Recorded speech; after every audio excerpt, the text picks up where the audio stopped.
Hey everybody, happy Monday. So I thought today we would talk about the importance of breaking down who we are and building ourselves back up.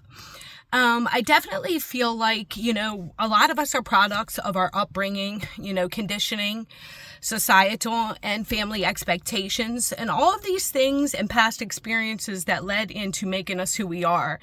I think it's important to recognize that and take a step back and look at things objectively and think about, is this really who I want to be? Is this what feels right, that sits right with me in my heart or with God? I think these are important questions to ask ourselves. So with that being said, it got me thinking, about wolves and sheep, and why some people follow the herd and blindly allow others to lead them wherever they want to go and don't have the guts to stand up for others and what is right and to make good decisions, which, by the way, are always harder than decisions that are easier or lead to money or quick benefits and things like that, right? Usually not good. Anyway, so then it got me thinking about this term, psychobehavioral modality. So psychobehavioral modality is, this is a term that's used, it can be used in a couple different ways. So when it comes to culture, it is defined as, the way people engage within a culture. So whether that culture is American culture, Asian culture, the military culture, the nonprofit culture, whatever culture we're in, right? So within a culture, there are ways in which we engage as individuals. We can either be doing, which is perceived as actively engaged in the world around you, or we could be being, which is more, more passively engaged with the world around us. So we're just kind of blindly like zombies or sheep going throughout life. Or we are becoming, which is, the intention, when you have intention and you actually see an idealistic view of where you want to be and you're working towards achieving that. So when we think about psychobehavioral modality, right, in the sense of culture, you can either be doing, which means you are actively engaged, which is a good thing. I kind of look at that as maybe like the middle level. And then you have being, which is more passively engaged, which I feel like a lot of people are probably there, especially due to social media and things like that, which really do burn us out. Or we could be becoming, right, which is ideally what everybody should want to strive to do and be, and to hopefully better, right? So hopefully when we decide on that future outpost and that target and that end goal, we want it to be positive, right? I know for me it is anyway, So when we think about this term psychobehavioral modality in the sense of from a therapist's point of view, we think of this when meeting a client or an individual that we're helping, to support or coach through a situation. We look at it as, how actively engaged are they? Do they see themselves being able to change? Are they engaging in that change? Or are they just maybe coming into therapy, unloading, and then going back to their normal life and engaging in all the same behaviors that then they come in and, discuss with us each week.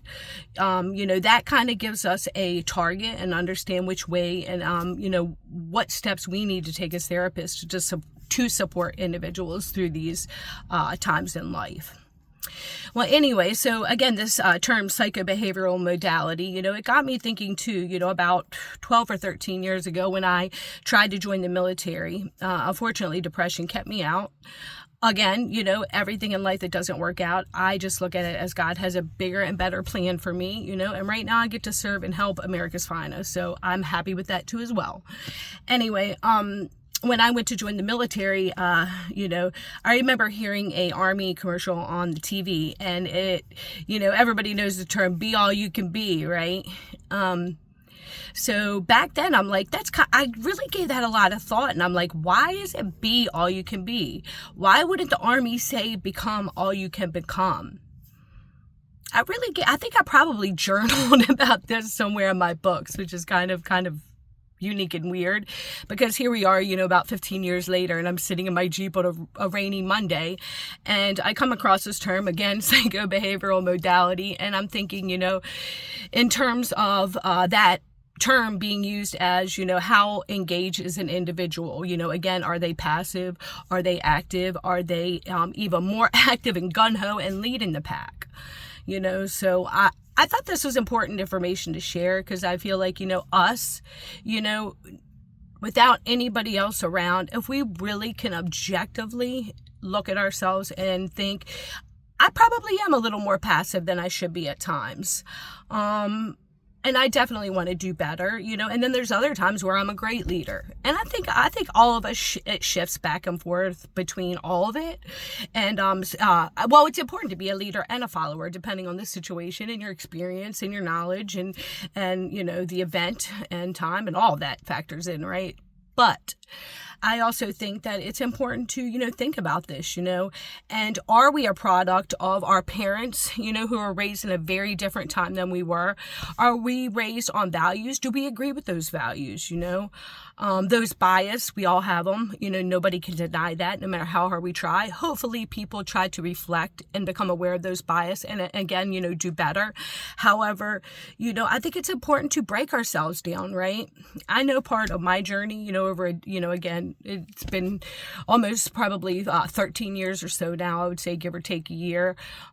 I really felt like I had to face a lot of parts of me, and I was like, these thoughts or opinions are not my own. These are because this is what I heard growing up, whether that was around family or through TV or through teachers or anything else, And I definitely think it's important to really, no matter what we were taught and what we were conditioned with or anything, realize that we're just one person. Everybody has, that something totally different than what we have.